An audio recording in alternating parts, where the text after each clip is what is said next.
name is Kate Donoghue and I started rescuing greyhounds and lurchers 12 years ago. They're highly addictive. I've had many hounds since then for fostering and adoption, and the current pack has 5 in it. I think during the pandemic there's been an awful lot of people looking to buy a dog because they kind of wanted a quick fix for the new lifestyle and being at home a lot, and then they're kind of unprepared.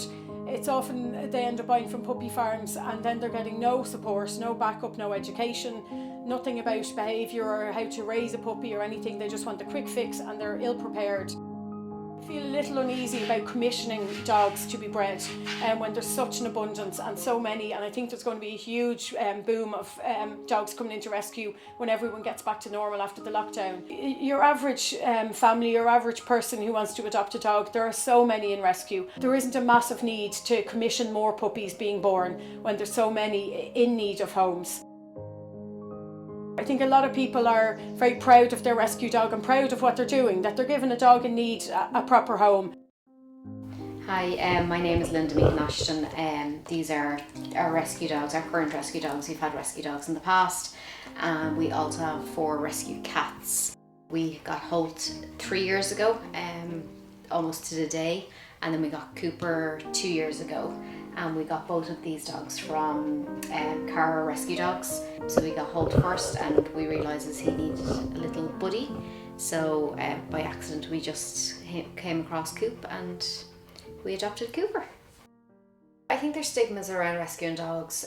Some people think that you can just get a dog and they're fully trained, or some people assume that a dog is going to have a whole load of issues around them and they're never going to be able to be part of a family, or they're never going to integrate with other dogs. I think sometimes there's a misconception where people think that they're getting a problem child, that the dog is coming with a lot of problems. A lot of the time if you're getting a rescue dog, it's often an adult, so the personality is fully developed, you know what you're getting, and the rescue often have had the dog in foster, so the dog has gotten used to a home. They've learned things like, oh, this is a very energetic dog, or this is a lazy dog, this dog is good with other dogs, this one likes children, and you get a much more informed picture.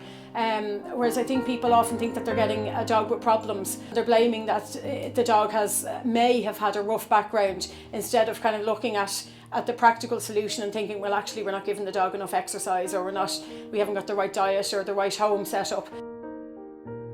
A lot of dogs that come into rescue do come into rescue because their circumstances have changed. So you can have a dog that is very well trained, has been very well cared for, and the family circumstances have changed. It could be the loss of a loved one, it could be an illness, it can be the loss of a job.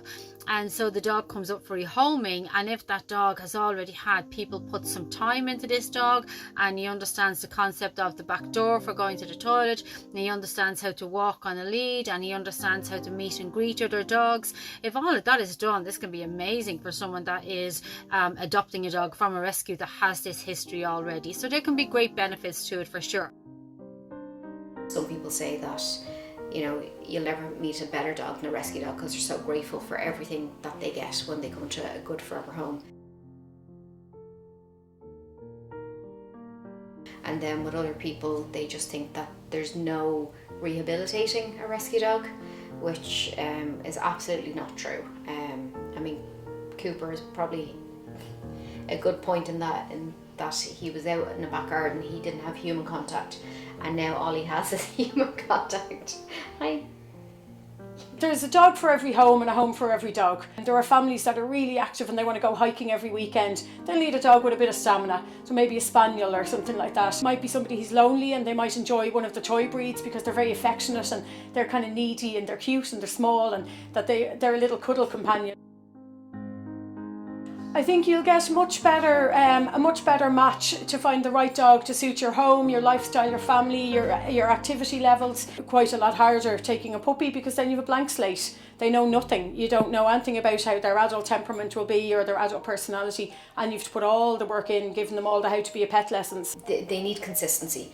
They need to be trained over and over and over again. So in order for a puppy to understand that it needs to be outside, it needs consistency for every time it goes to the loo. They need the same command over and over again. Kids don't have a lot of patience, and they expect a puppy to just do whatever they want it to do. We have a 5.5-month-old baby, and that is easier than raising a puppy.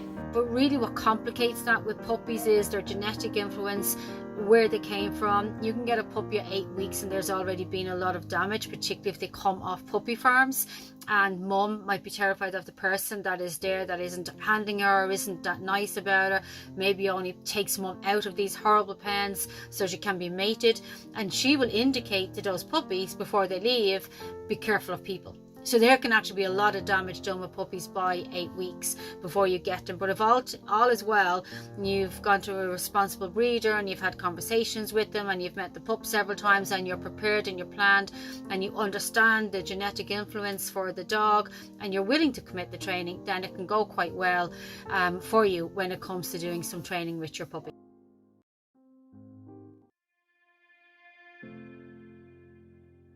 There's about 20,000 greyhounds bred every year in Ireland, and probably about the same number of lurchers. There's no exact figures for lurchers. They really do make excellent pets. Like, there's 5 of them here in the room and they're quiet and chilled out and they're really excellent pets. If their racing career finishes at 4, and that's if they've made it until then, but often they're retired earlier than that if they don't have enough prey drive or an injury or anything like that. Common misconception is that they need a lot of exercise and their grooming needs are minimal. I specialise in sight hounds and I do a good D-shed, and their nails do grow quickly, but I do nail trims and that. They're a healthy dog and quiet and elegant and very nice to walk on lead. The only kind of challenge with them is that some will have a strong hunting instinct, so some might need to be muzzled when they're off lead, and there's an abundance of them in rescues around Ireland as well, and they're sensitive and gentle and very loving, and they're funny. They're very, very funny. Dawn Rainbow. Kisses and all.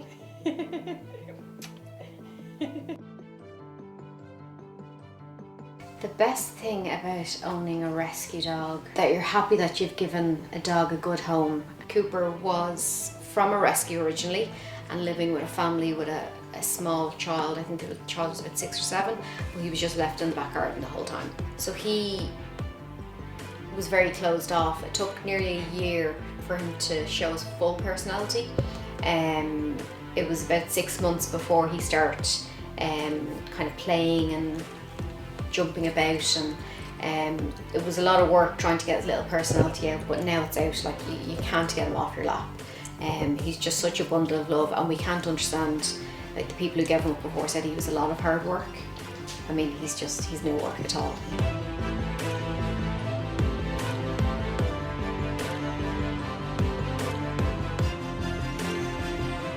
Having those dogs and giving them a good life, it just makes us feel happy.